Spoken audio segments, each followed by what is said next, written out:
Everyone knows to Brainmaxx and to also make your entire life better is to exercise more, eat better, and sleep better. But fortunately, this is not what this video is about. It's these little niche things that you probably didn't know about that you can do that has a significantly high return. So doesn't require much effort, but gives you a lot back.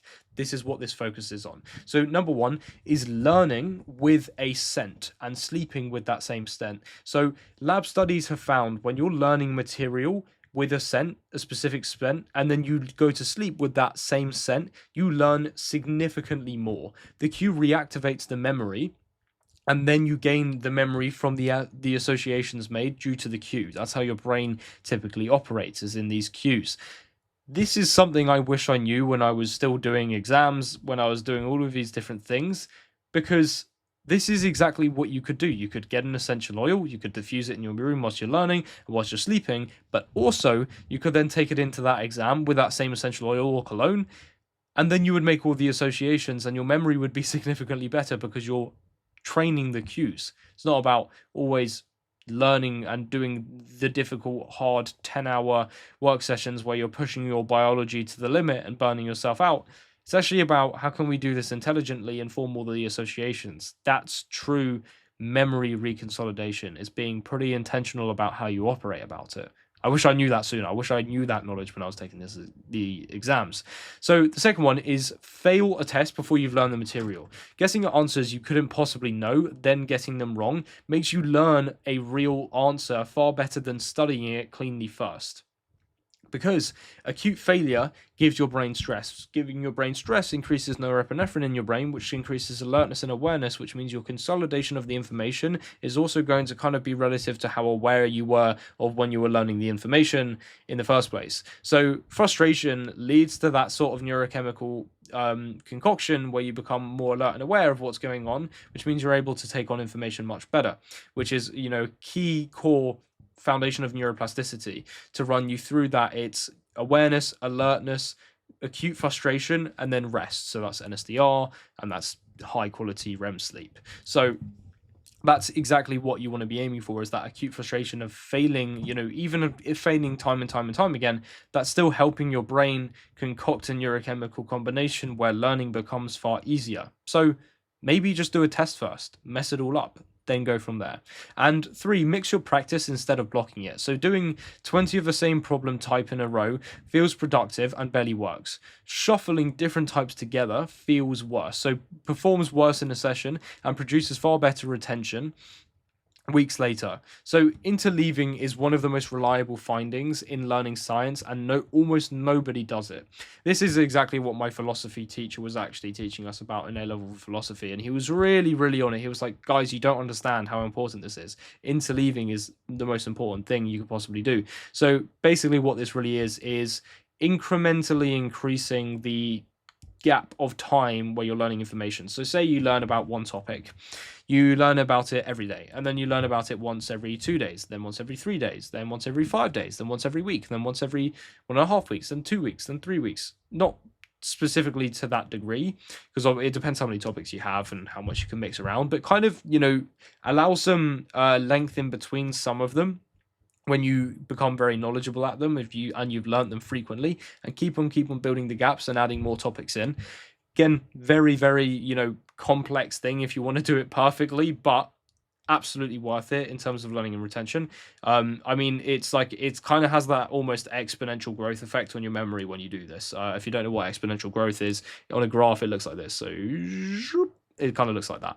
And I didn't need to do any ad libs when I did that, but yeah. 4, exercise a few hours after you learn. So, and don't do it before. The reason why is one study found that training around 4 hours after learning improved retention more than training immediately after or not at all. So the delay appears to hit the consolidation window. Learn in the morning, train in the afternoon, that sort of thing. So what's really important to understand here is that your brain performs a lot better for some reason after the gym. I don't quite specifically know the neuroscience behind that. I think it's probably something to do with dopamine and endorphins, stuff like that. And I feel like with exercise, it just kind of cleanses your brain and allows you to just perform and flow. I don't know what it is about that. I really want to kind of research behind that, but my guess would be something to do with endorphins, dopamine, that sort of thing that kind of just gives you that flow, that clarity.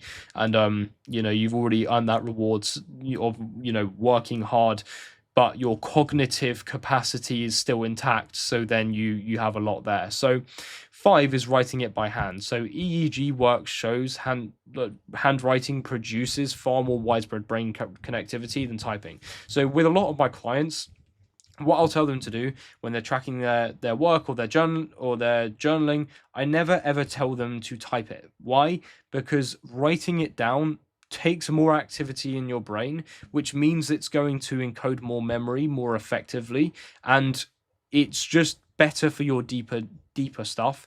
And also, having good handwriting is always cool, but the effects it has on your brain, rather than just typing it, because typing it is so effortless, you don't even need to concentrate that much when you're typing relative to when you're writing things down. And that's exactly why the memory consolidation increases. So a slower motor sequence forces deeper processing. So type your notes and you're transcribing, and then write them and you're encoding. So that's the most important thing. When you're just typing, you're just dumping information somewhere. But when you're writing them, that's actually encoding in your brain, which is exactly what you want, depending on the thing that you're actually doing. So that's exactly the way we actually maximize our brain's power.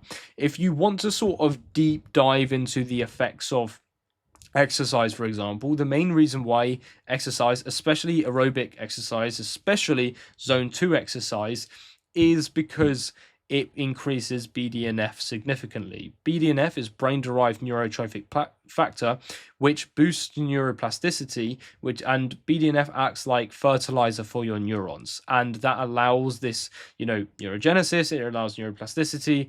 Obviously, to a certain point, to a certain age, we don't start growing more neurons, but we can always change our brain with the neurons we do have, and that's always possible at any age. So that's important, because we want to at least make the growing grounds, like imagining your brain is like a garden. You want to maximize the growth of your brain. You want to maximize your BDNF, and that's going to be through producing lactic acid, because lactic acid indirectly increases BDNF. So any form of exercise is going to boost BDNF, which is another reason why exercise is so important for you. And also, when you link these two concepts together, so if we're looking at heart rate variability improves significantly when you're doing aerobic exercise. And what happens when you are able to have a better HRV is that your nervous system is way better at regulating itself. And a more regulated nervous system literally allows your intelligence to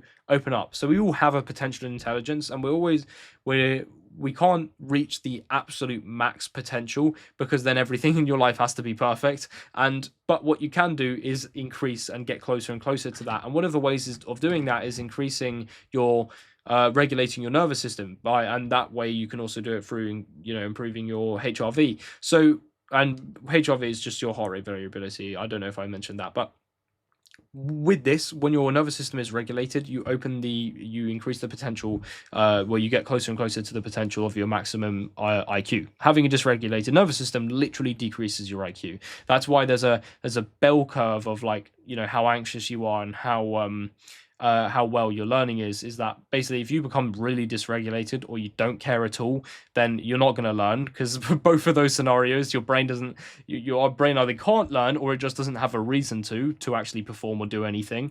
But in the middle is the perfect pressure. And another little bonus tip I really want to give is cognitive reappraisal. So when you have this mild anxiety, it's actually perfect. It's your body. This is the way you should view it. When you're getting anxious for something, whether it's a closing call or an exam or a competition, that's what I'm going to introduce to you is cognitive reappraisal. Rather than viewing that as an anxiety, as it shouldn't be there and you should get rid of it, instead of fighting it, because you'll end up in a feedback loop and it will just get worse, and you end up on the other side of the bell curve where you don't perform.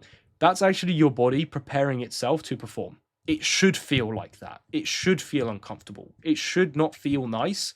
But that's your body preparing and optimizing. It knows what it's doing. Don't try and fight that.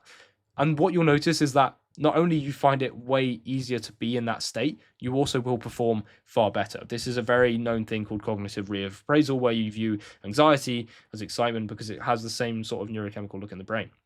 Now, if you're interested in joining my school community, that's available in the links in my bio. And if you're interested in one-to-one coaching, then DM me Rue on Instagram.